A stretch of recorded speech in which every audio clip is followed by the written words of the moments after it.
Hi, I'm Mike McCracken, and welcome to our Living into Lent series here at First Presbyterian Church.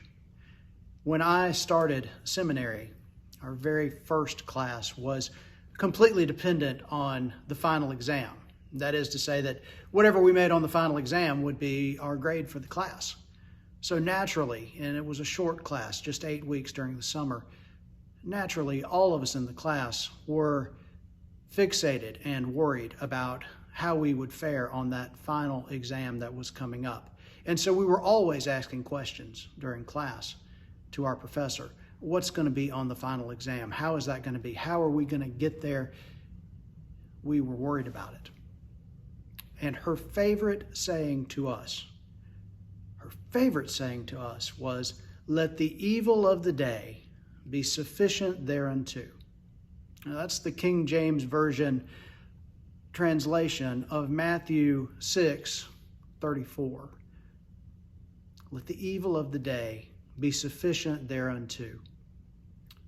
We heard it so much in the class, we even made a t-shirt with those words on it, the Greek on the front and the English translation on the back. And I still wear that t-shirt from time to time, and it's a good reminder. You see, towards the end of Matthew chapter 6, Jesus is talking about worry and how that's something that we're prone to do. And he says, we don't need to. He says, look at the lilies of the field, the flowers of the field, and see how wonderfully beautiful they are.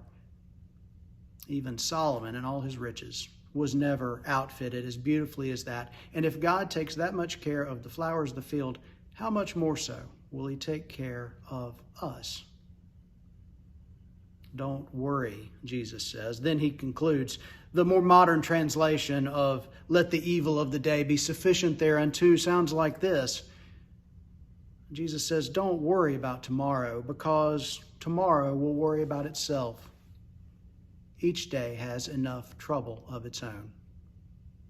I think that's a great word for where we are right now in the world, friends. Worry, as we all know, can eat us up.